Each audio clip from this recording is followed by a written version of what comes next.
မင်္ဂလာပါရှင်ဒီနေ့မှာတော့အိမ်မှာငါးပေါင်းချက်တဲ့အခါစားတောက်ဆိုင်ကြီးတွေကအတိုင်းအသားကလည်းနူးအီးပြီးညှိနှံ့လည်းလုံးဝမရှိအောင်ဘယ်လိုကြက်ရမလဲဆိုတဲ့ရှိုးဝက်ချက်လေးကိုပြောပြပေးသွားမှာပါလူတော်များများဟာငါးပေါင်းတဲ့အခါစီရင်လောင်းရမလားဒါမှမဟုတ်ဆော့စ်ရင်ဆန်းရမလားဆိုတာကိုမှားတက်ကြလို့ညှိနှံ့ထွက်ပြီးမပြည့်စုံတာမျိုးဖြစ်တတ်ပါတယ်အဓိကရှိုးဝက်ချက်နှစ်ခုကိုတည်ထားရင်တော့ဆိုင်ကထက်တောင်ပိုစားလို့ကောင်းမှာပါအရင်ဆုံးငါးကိုအသားထဲအထိအရတာဝင်အောင်ဓာတ်နဲ့ဆင်းလေးတွေလှီးပေးပါပြီးရင်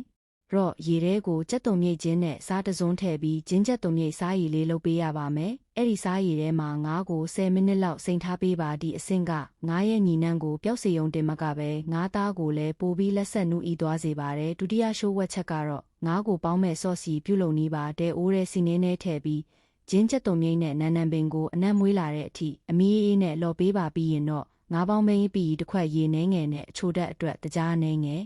ထည့်ပြီးစူအောင်တီပေးပါဒါဆိုရင်တော့စားတောက်ဆိုင်ကြီးတွေမှာသုံးတဲ့အနံ့ရတာနဲ့ပြည်စုံတဲ့ဆော့စီကိုရပါပြီဒါဆိုရင်တော့ငါးကိုမပေါင်းခင်အသားပုတ်မသွားအောင်အပေါ်ကနေစီလေးနဲနဲတုပ်ပေးပြီးတော့ရေဆူဆူမှာ10မိနစ်လောက်အပူပြင်းပြင်းနဲ့ပေါင်းပေးပါပေါင်းလို့ထွက်လာတဲ့ငါးပြုတ်ရည်တွေကနီးတက်လို့ကုံသွန်ပြည့်ရပါမယ်အဲ့ဒီနောက်မှာတော့ခုနကချက်ထားတဲ့ဆော့စီတွေကိုငါးပေါ်ဆန်းကြက်သွန်မြေလေးအုပ်ပြီးစီပူပူလေး